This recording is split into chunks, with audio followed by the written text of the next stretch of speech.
घड़ी का इंतजार था, वो घड़ी अब आ गई और फिर वो काउंटडाउन की शुरुआत हो गई है, क्योंकि अब दीपोत्सव के लिए दीप प्रज्वलित किए जा रहे हैं। आप देखिए कि राम घाट की वो खूबसूरती, अब जो वॉलंटियर है वो दीप प्रज्वलन की जो प्रक्रिया है वो शुरू कर चुके हैं। अब वो अलौकिक समागम की शुरुआत हो चुकी है। दीप प्रज्वलन के साथ साथ लगभग 29 लाख दिए जलाए जाएंगे।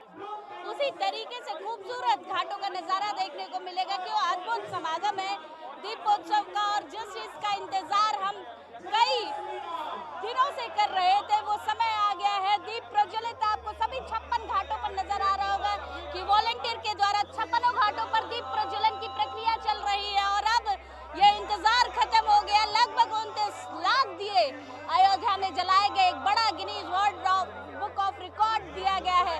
मतलब काउंटडाउन के साथ जो शुरुआत हुई वो इंतजार खत्म हुआ और इंतजार के साथ साथ श्री रामचंद्र जी का स्वागत किया जा रहा है। भव्य दीपोत्सव, दिव्य दीपोत्सव, एक तरफ से ये कह सकते हैं कि श्री रामचंद्र जी का स्वागत अयोध्या में अद्भुत अलौकिक समागम के साथ शुरू करना था और वो हो रहा है। मतलब त्रेता युग की जो खूबसूरत झलकियां आपको अयोध्या में नजर आएगी, शायद वो आप कहीं और नहीं देख सकते। जिस तरीके से आज अयोध्या को सजाया जा रहा है वो अद्भुत अलौकिक है और इस जगह पर मौजूदगी में मैं ये साफ कह सकती हूँ कि आज श्री रामचंद्र जी का स्वागत इन लाखों दियों के द्वारा किया जा रहा है। अयोध्या का कोना कोना सज कर तैयार है और इस कोने कोने से केवल एक ही आवाज आ रही है, जय श्री राम, जय श्री राम। और उसी तरीके से दीपोत्सव चलने की जो शुरुआत, जो इंतजार था वो भी हो चुका और अद्भुत अलौकिक समागम के साथ लगभग जो 15 मिनट का समय दिया गया उसमें सारे दीपकों को जलाना होगा और जलाने के साथ साथ एक विश्व रिकॉर्ड बनाने का जो स्तर है वो बढ़ेगा।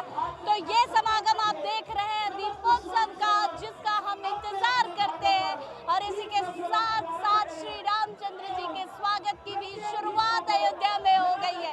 कैमरामैन रोशन के साथ मैं वर्षा शाही, इंडिया न्यूज, लखनऊ। अयोध्या में 9वें दीपोत्सव ने नया कीर्तिमान स्थापित कर दिया। 56 घाटों पर एक साथ 26 लाख से ज्यादा दिए जलाए गए। पूरे अयोध्या में 28 लाख से ज्यादा दियों से रामनगरी रोशन हो गई। इतिहास से वर्तमान तक अयोध्या ने सालों का सफर कर लिया। अयोध्या ने वो दौर भी देखा जब पुष्पक विमान से भगवान राम पहुंचे थे, तो अयोध्या वो दौर भी देख रहा है जब पुष्पक की जगह हेलीकॉप्टर आ रहे हैं।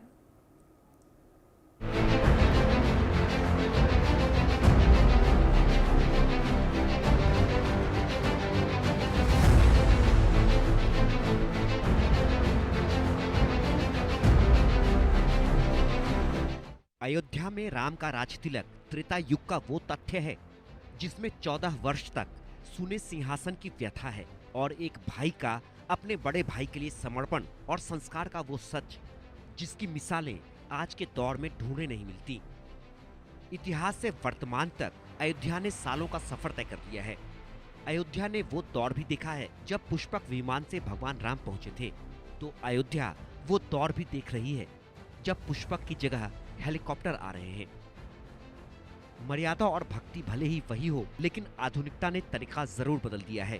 भारतीय संस्कृति की ये ताकत है, कोई चाहे तो विधान बदल सकता है, उसे रच सकता, पर विधाता नहीं बन सकता। और विधाता भले ही स्वयं न हो, उनका रूप ही हो, तो भी भाव नहीं बदल सकते।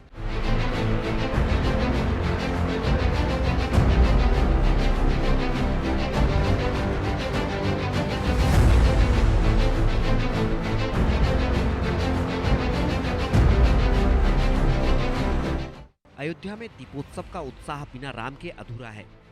तभी तो राम की अगुवाई के लिए सन्यासियों की सेना के साथ सत्ता पर बैठे सन्यासी और प्रदेश के मुख्यमंत्री योगी खुद बढ़ चलते हैं। भगवान की आरती उतारी जाती है। राम साक्षी हैं अपने भक्तों के, भक्त भावुक हैं। दोनों के बीच बंधी इस डोर में अयोध्या वाली लगी गांठ खुल चुकी है। रामलला 500 साल बाद अपने गर्भगृह में विराजमान है। अयोध्या अवधपुरी बन रही है। सियासत का संकल्प पूरा हो रहा है। अयोध्या में त्रेता युग जीवंत हो गया है। Bureau report, India news.